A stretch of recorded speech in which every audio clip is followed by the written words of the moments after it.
Welcome to Watchtower History. In the May 15th, 1944 issue, there is an article entitled Unity for the New World. And so it's saying that we have a responsibility to judge an individual that was moved from the congregation to representatives of the congregation. Despite admitting Matthew 18 directs the entire congregation to decide if a person is a wrongdoer, and we're going to get into that later on in our discussion, so stay tuned. But this is a change here to involve a limited number of representatives in the disfellowshipping procedure. Because the process described by Jesus in Matthew 18 talks about the entire congregation. But here it says, this is the logic that they're using. So on page 147, the logic says, well, if you call it logic, the reasoning says, there must be one ruler and one organization that was chosen in 1918 to rule the world.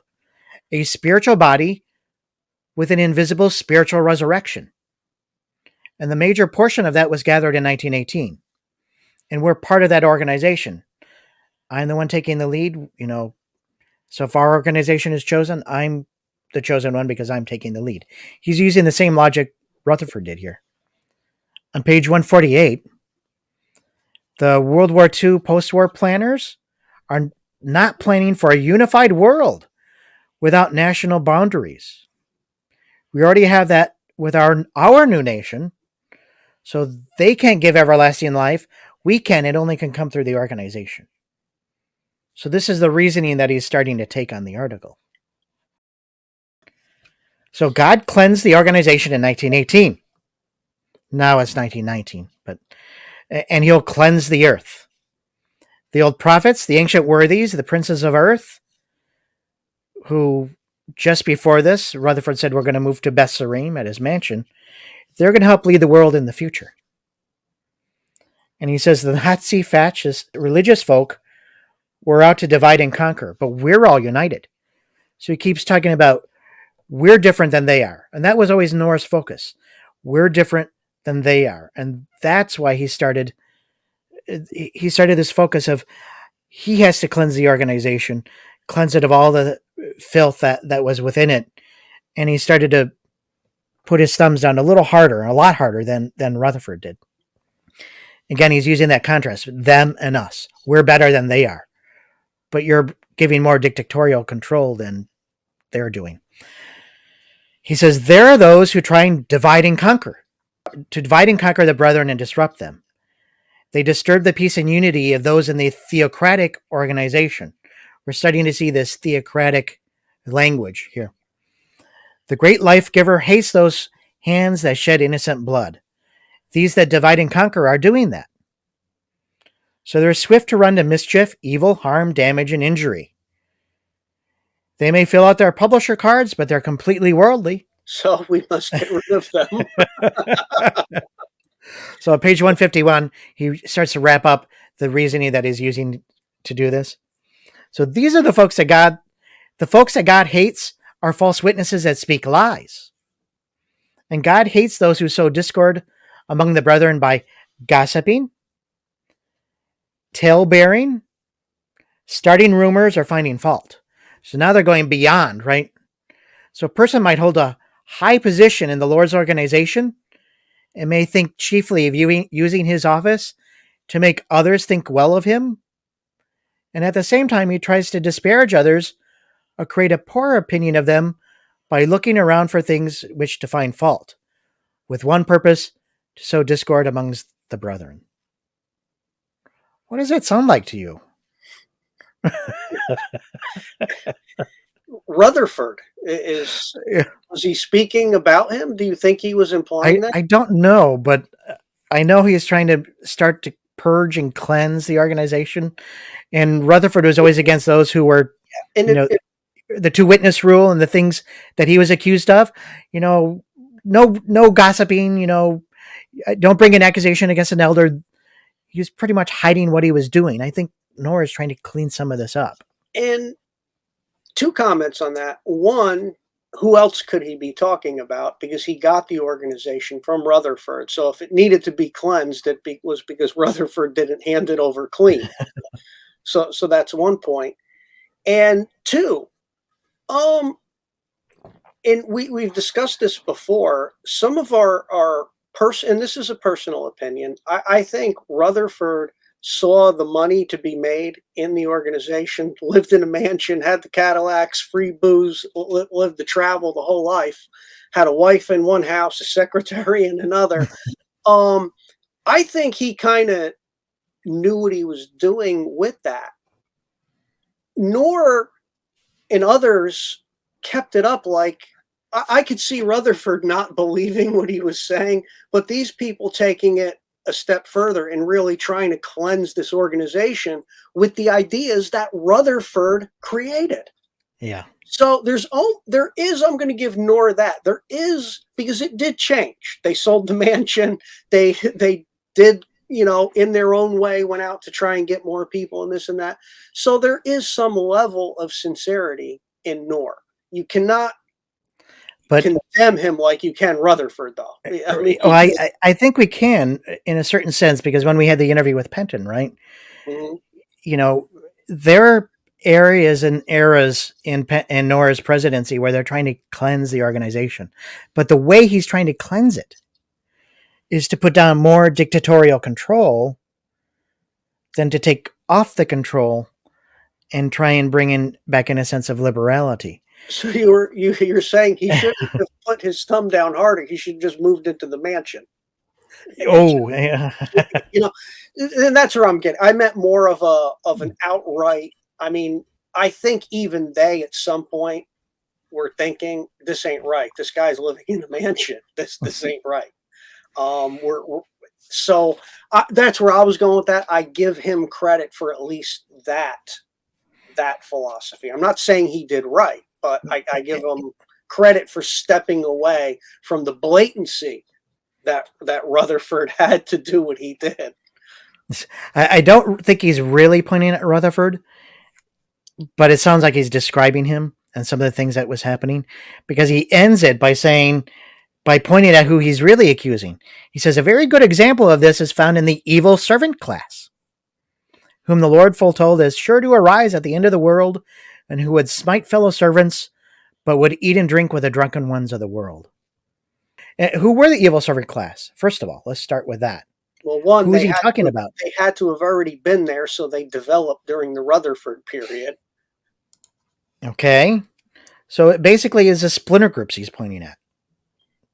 Right? They called the splinter groups the evil servant class. Mm-hmm. It's no longer true. It's no longer what they're pointing at. And he's saying the evil servant class are drunken and smiting their fellow servants. Okay, now I'm going to go back to my original statement.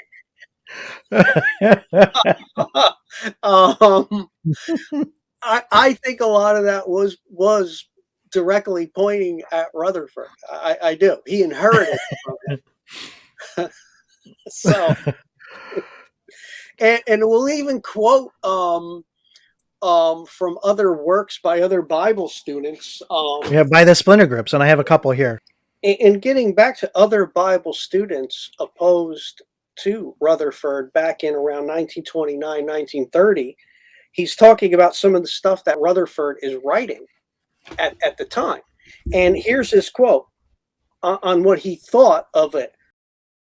Of course, an intoxicated person would have no difficulty in saying this. It was well known he was drinking, and even in the Moyle versus Rutherford trial, the alcohol came into the trial and into question as part of. It's on court record, yeah. It's in court record. So there was drinking, and who knows what he came up with when he was intoxicated. As this Bible student said. I don't think that's the kind of spirits that should have been controlled. So this pamphlet is one of the splinter groups, and it does tell me which one, unfortunately. But the title of it is That They All May Be One. And it basically says, let us continue the thought relative to the procedure of organizations and groups in the excommunication of offending members because they're unable to see and agree on some subjects. Very few, we believe, would be guilty of pushing a blind man into the ditch. Rather, they would gladly lead him around into safety.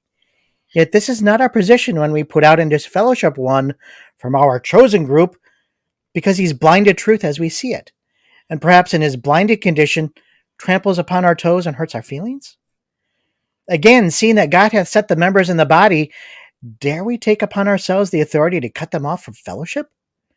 Since all our members, even the feeble ones, are necessary to the welfare of the body, then to the extent that we cut off some other members, we deprive the body of that which the severed member or joint might have supplied. Let it be understood that the writer is not condemning organizations in their proper function of spreading the gospel message. No one of them has all the vices without some redeeming features. It's the erroneous conception as to their powers and authority that has held the people in subjection in bondage down through the ages. It has been a recognized principle of the Roman Catholic Church that the authority of the Church is preponderant to the written. And this is an interesting quote based on an Awake article that came out in the 1940s.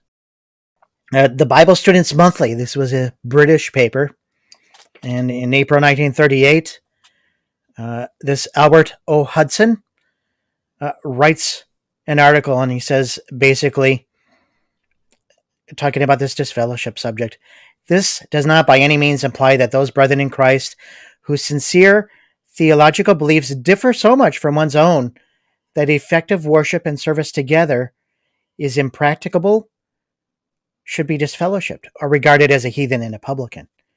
This attitude is too often manifest, and it's wrong. No one has interpreted his commission from Christ aright if he forbid him who follows not with us. But to recognize a man in Christ as a fellow believer and one who hopes for a share in the kingdom is one thing, and to join forces with him for the more effective prosecution of Christian service and conduct is quite another. And unless there is sufficient unanimity of thought on the matters involved in that service and conduct, the endeavor is obviously futile. And again, the same pattern of we're not looking for a reason. We're looking for a reason to not. And here's the slide I was talking about earlier, William Schnell's Into the Light of Christianity, where you see the memorial attendance just drop in the 1920s.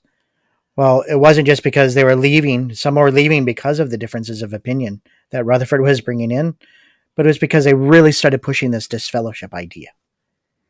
And so there were many that left or pushed out for various reasons. 40,000, according to this figure here. And at that time, that would have been a large percentage of them. So that's really a very large number. And so what does Rutherford do? Write and sell new books? This is the famous article. This Awake article. Are you also excommunicated? And I've heard it said about this article that the idea that the article is suggesting is that the disfellowship or shunning practices has a pagan origin. And there's some quotations here that seems to suggest that. But what is this article saying? And what are those articles saying in their original context?